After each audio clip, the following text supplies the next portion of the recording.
자, 우리가 의학적 환기삽관이라는 게 있습니다. 또 다른 건데요. 우리가 이것은 가압대가 있는 기관삽관하고는 다르게요. 의학적 환기삽관은 더 안정적으로 기도 확보가 필요한 경우입니다. 우리가 흔히 이제 속된 말로 콧줄이라고 표현을 하지 않습니까? 자, 이런 것들을 우리가 의학적 환기삽관이라고 부릅니다. 자, 이것은 튜브를 입이나 코나 이런 걸 통해서 기관지 아래쪽까지 이렇게 넣어서 그것으로 음식물을 투입하거나 하는 방법을 쓰는 것입니다. 이때 후두마비나 후두 부종 등을 주의해야 됩니다. 자, 여러분들 혹시 음성장애 수업을 들으셨는지 모르겠는데요. 음성장애 중에서 혹시 유가종이라는 거 기억나십니까? 유가종. 저는 이제 예전에 음성장애 수업도 가르쳐 봤는데요. 그때 유두종이랑 유가종이 은근히 이름이 비슷해서 그레르노마라고 하는 이 유가종을 좀 여러분들이 암기하기 쉽게 하기 위해서 자, 제가 반드시 앞에 삽관 유가종이라고 공부를 시켰던 적이 있습니다. 자, 유두종은 바이러스가 이제 원인이고요. 유가종은 여러 가지 원인이 있는데 뭐 위식도 영양 현상이라든지 이런 것도 영향이 있는데 가장 큰 영양 중에 하나가 삽관, 관을 삽입하다가 우리 기도는 보면 이렇게 점막 구조로 되어 있단 말입니다. 입술 안에 있는 멤브레인 이렇게 아주 얇은 점막 구조라서 관을 삽입하다 긁어버리면 어떻게 되겠습니까? 이렇게 부풀어 오르면서 그 부분이 부종, 물집 같은 게 생깁니다. 그게 바로 삽관, 유가종이거든요.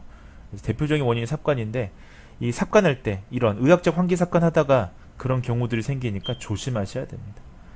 자, 삽관이 제거될 때까지 삼킴장애 치료가 어렵죠. 이물질도 들어가 있고요. 예. 자, 그래서 의학적 환기 삽관의 대표적인 우리가 종류인 NG 튜브,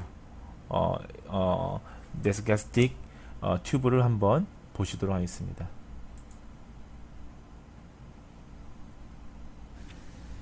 You'll need 14 to 16 French gauge nasogastric tubing, water-soluble lubricant jelly, catheter-tip syringe, a suction drainage system, and hypoallergenic tape.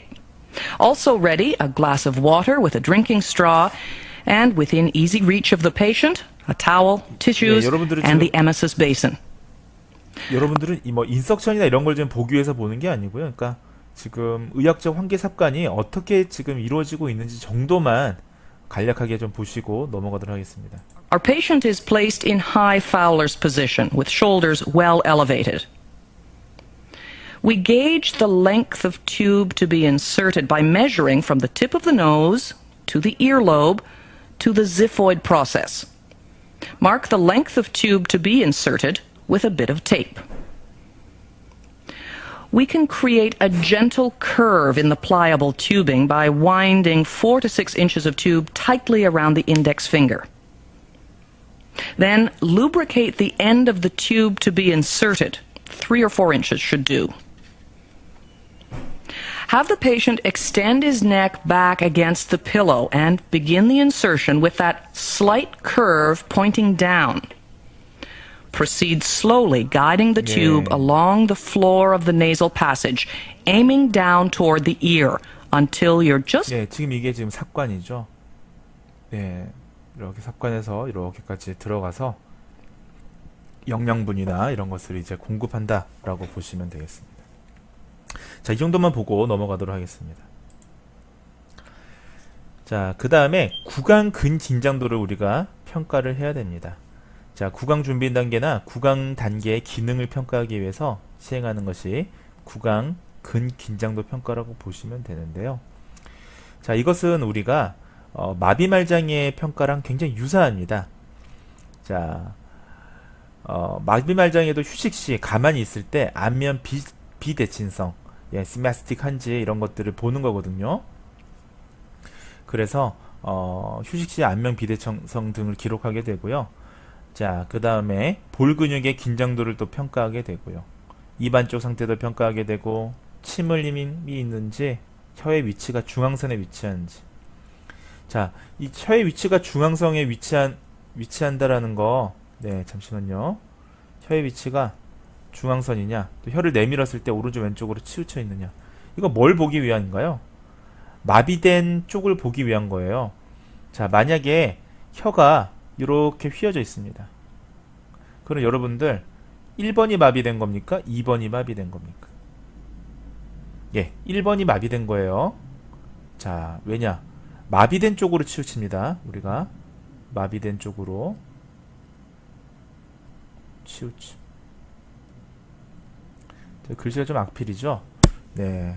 자, 마비된 쪽으로 치우친다라고 생각을 하시면 됩니다. 이런 것들을 잘 파악하시는 게 좋습니다. 자, 그 다음에 구강 감각 기능도 평가해야 됩니다. 운동 기능만 파악할 게 아니라 감각, 운동 같이 평가를 해야 되는데요. 자, 면봉이나 서랍자를 이용해서 이렇게 눌러주면서 그 부분을 인지하는지, 감각이 느껴지는지를 물어봐야 됩니다. 자, 그 다음에 구강 운동 기능도 평가해야 됩니다. 자, 뭐 볼이나 입술, 혀나 영국의 움직임을 평가하게 되는데요. 나머지를 한번 쭉 보시고 연국의 같은 경우는 어떻게 우리가 움직임을 평가할 수 있느냐? 가장 간단한 게 그 음절 형태로 우리가 산출하는 거예요. 그래서 언어치료사가 이런 거 좀 상킴장애가 좀 어울립니다.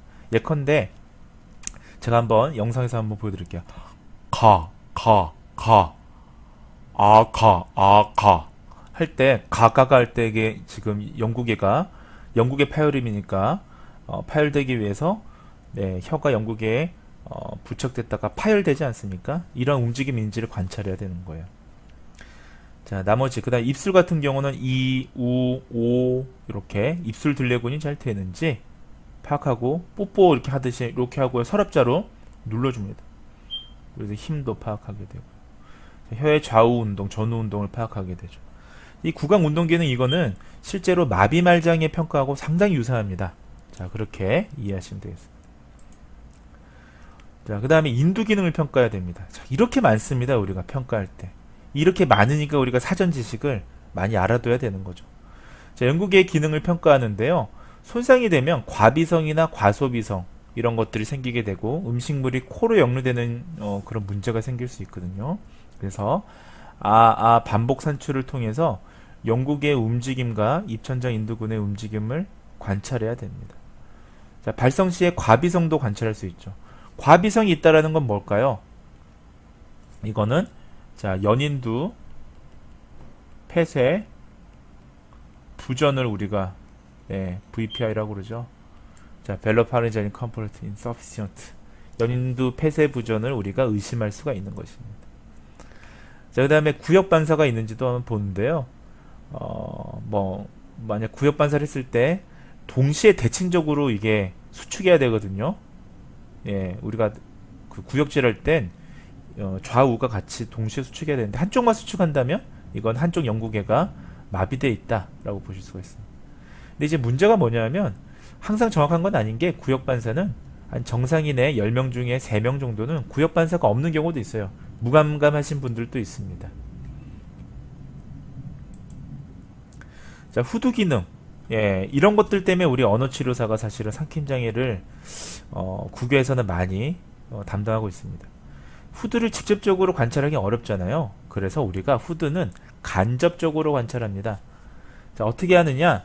자, 촉지를 통해서 후두 거상이 감소되는지를 보는 거예요. 자, 그 음식물을 삼킬 땐 후두가 올라가야 됩니다. 자, 후두 외부 근육의 역할이 사실 후두를 거상하는 거지 않습니까? 그런 것들을 보고요. 자, 혹시나 음식물을 먹고 난 이후에 쉰 목소리나 가래가 낀 듯한 목소리나 기직성의 목소리가 있는지 이런 것들도 파악해야 되고요. 자, 만약에 기침이라든지 목 가다듬기가 너무 약하다면 이는 음식물 제거 능력이 약해서 그렇다라고 우리가 좀 추론해 볼 수 있는 것입니다. 자, 이렇게 후두에도 기능평가를 시행하시면 됩니다.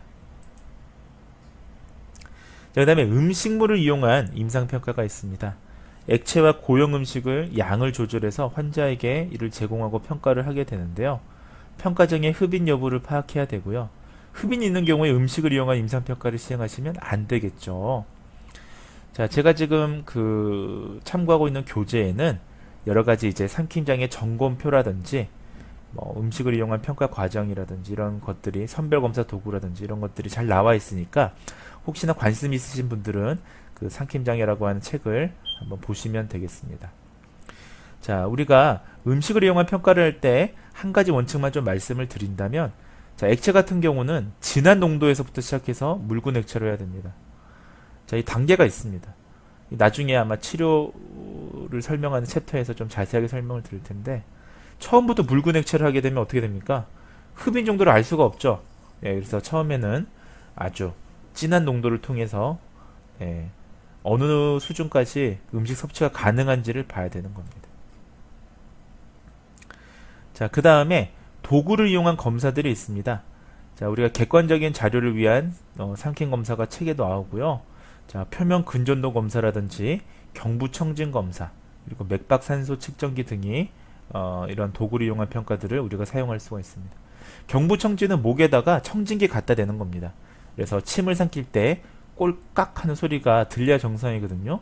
이런 것들을 확인하기 위한 도구 검사고요. 하지만 영상 검사는 아니잖아요. 맥박산소 측정기는 뭐냐면 산소 포화도를 측정하는 겁니다. 우리가 만약에 흡인이 많이 된다면 그러한 것들이 영향을 미치게 되거든요. 그래서 이런 것들을 함께 보는 거라고 이해하시면 되겠습니다. 간단하게 이런 게 있다 정도만 아시면 될 것 같습니다. 자, 그 다음에 영상평가가 있습니다. 자, 영상평가 간단하게 제가 영상평가에는 비디오 투시 조형 검사와 광섬유 내시경 검사, 초음파 검사, 섬광 조형 검사 등이 있는데 우리가 특히 언어치료 국가고시에서는 비디오 투시 조형 검사 정도 아시면 좋을 것 같습니다. 그래서 제가 이 시간에 비디오 투시 조형 검사에 대한 어떤 이론적인 체계를 다 말씀드리기보다는 이게 뭔지 정도만 간단하게 좀 말씀을 드리려고 합니다. 자, 비디오 투시 조형 검사는 이런 방사선을 이렇게 투여해서 여기 보시면 이렇게 옆으로 찍거나 앞으로 찍는 여러 가지 그 촬영 기법들이 있는데요. 간단하게 한 말씀 드리면, 자, 이렇게 후두 계곡이나 후두 수준의 음식물이 이 바륨이라고 하는 걸 섞어서 먹으면 이렇게 까맣게 표시가 됩니다. 그러면 이 어느 수준의 이러한 것들이 흡인이 되는지 침습이 되는지를 알 수가 있습니다. 예를 들면 후두 수준에 머물러 있으면 이런 경우에 지금 흡인이 있는 거고요. 침습이 있는 거고요. 쭉 이게 내려가서 통과하는 모습이 보인다면 흡인이 있는 거잖아요. 이런 것들을 객관적으로 눈으로 살펴보기 위한 검사 방법이 되겠습니다.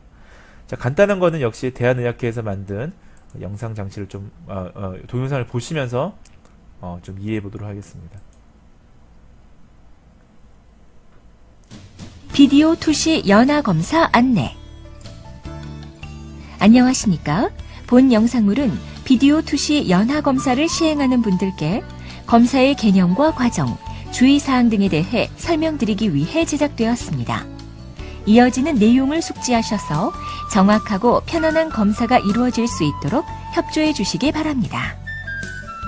검사의 개념과 목적. 연하란 물이나 음식물 등을 삼키는 것을 말하는데, 연하는 구강, 인두, 식도를 구성하는 여러 구조물들이 유기적으로 조화롭게 움직여서 이루어집니다. 연하곤란은 어떤 이유에 의해 이러한 유기적 움직임에 장애가 발생, 음식물을 삼키지 못하거나 음식물이 기도로 넘어가게 된 것을 말하는데, 연하곤란을 유발하는 대표적 원인에는 뇌졸중 등의 신경계 이상, 수술이나 손상 등에 의해 구강이나 인두, 식도 등에 발생한 구조적 또는 기능적 이상, 그리고 근육계통의 이상 등이 있습니다. 연하곤란으로 인해 음식물이 기도로 넘어가면 기관지를 통해 폐로 들어가 폐렴이 발생하거나 음식이 기도를 막아 호흡곤란이 일어날 수 있습니다. 그리고 연하곤란이 있으면 충분한 영양을 섭취하기 어려우므로 영양실조 등 다양한 합병증이 발생할 수 있습니다. 비디오 투시 연하 검사란 방사선 투시기를 이용 환자의 연하 기능을 평가하는 검사입니다. 비디오 투시 연하 검사는 비디오 투시 영상을 통해 환자의 삼키는 동작을 관찰, 환자의 연하 기능을 정확히 평가할 뿐 아니라 검사를 하면서 시기의 점도를 바꾸거나 환자의 자세 등을 바꿈으로써 환자에게 효과가 있는 치료 방법을 결정할 수 있습니다. 검사 전 준비 사항. 검사 전에는 구강을 청결히 하고 편안한 복장으로 오시면 되고, 비위관을 삽입한 환자의 경우에는 정확한 검사를 위해 사전에 비위관을 제거합니다. 검사 과정. 검사에 소요되는 시간은 15분 정도이며 환자에 따라서는 보다 정확한 검사를 위해 좀 더 많은 시간이 소요되기도 합니다. 검사는 투시기를 사이에 두고 의자에 앉은 상태에서 진행됩니다. 환자는 1에서 2ml 정도의 액상 시기에 대한 검사로 시작하여 푸딩, 요플레, 죽, 밥 등의 음식물을 조영제와 혼합하여 삼키게 되는데, 의료진은 투시 영상으로 보이는 화면을 통해 환자의 연하 기능을 평가합니다.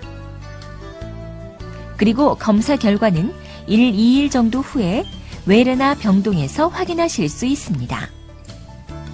검사의 합병증과 부작용. 연하 기능이 저하된 환자의 경우에는 검사 중에 음식물이 기도나 폐로 흡인, 폐렴이나 질식 등의 심각한 상황이 발생할 수 있습니다.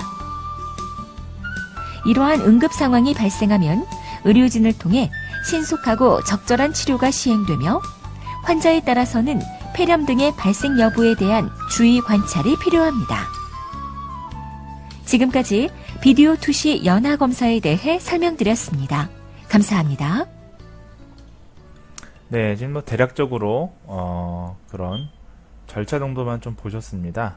자, 우리가 사실 이 수업에는 이 정도만 아셔도 될 것 같습니다. 자, 그래서 영상 검사의 상킴장애 환자의 평가를 위한 영상 검사의 대표적인 게 비디오 투시 조형 검사다라는 걸 우리가 이해하시면 되겠습니다.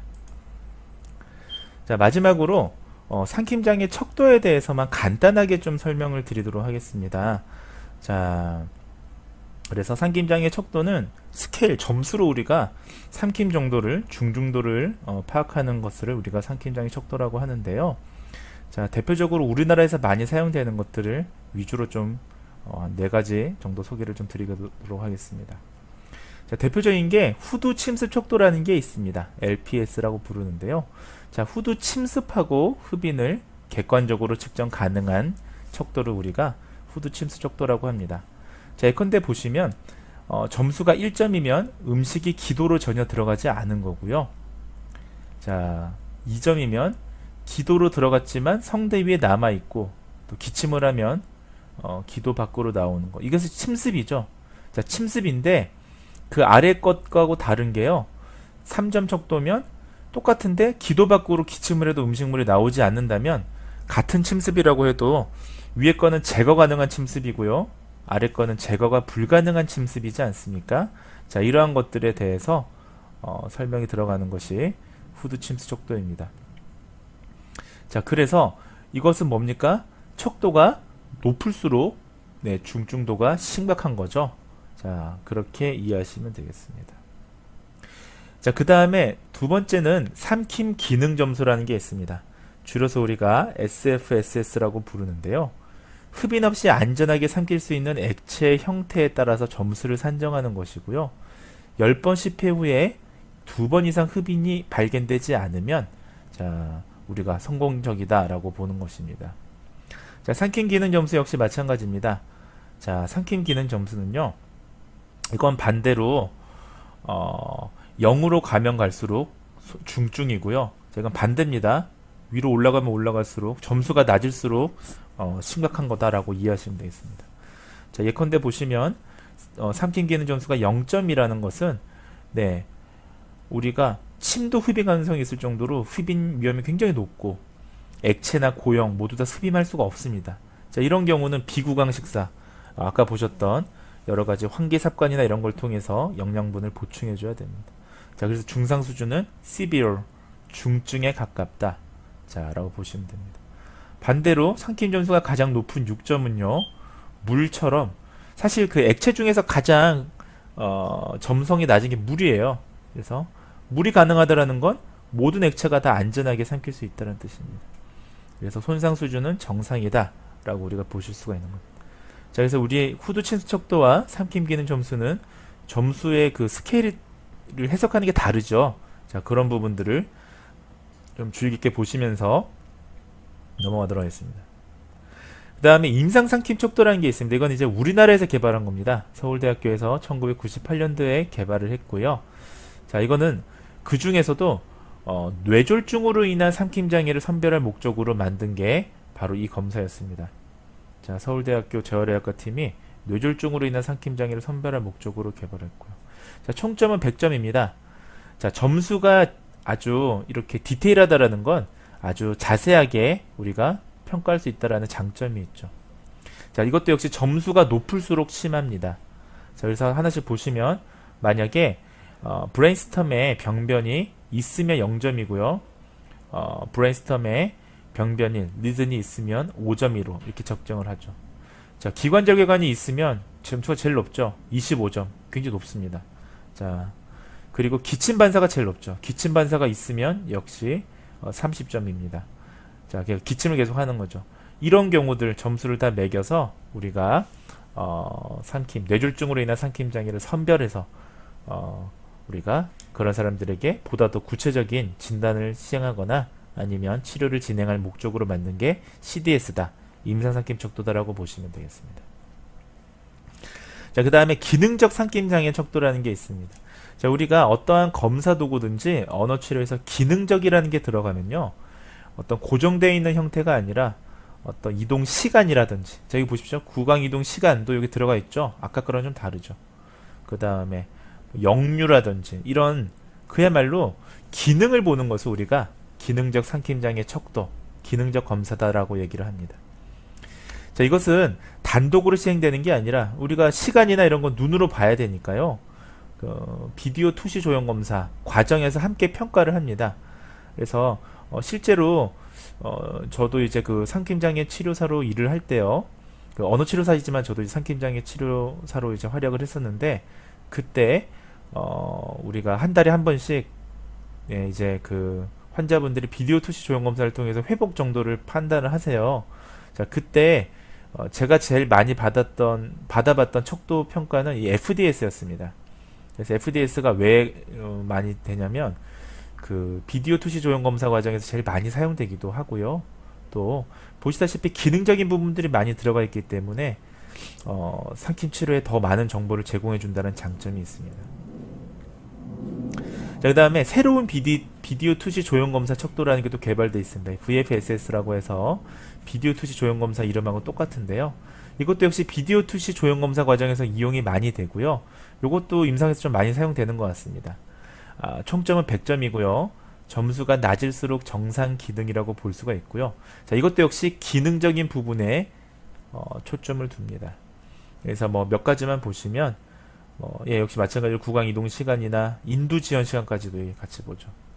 네, 이런 것들을 통해서 우리가 기능적인 부분을 파악할 수 있다라고 볼 수가 있겠습니다.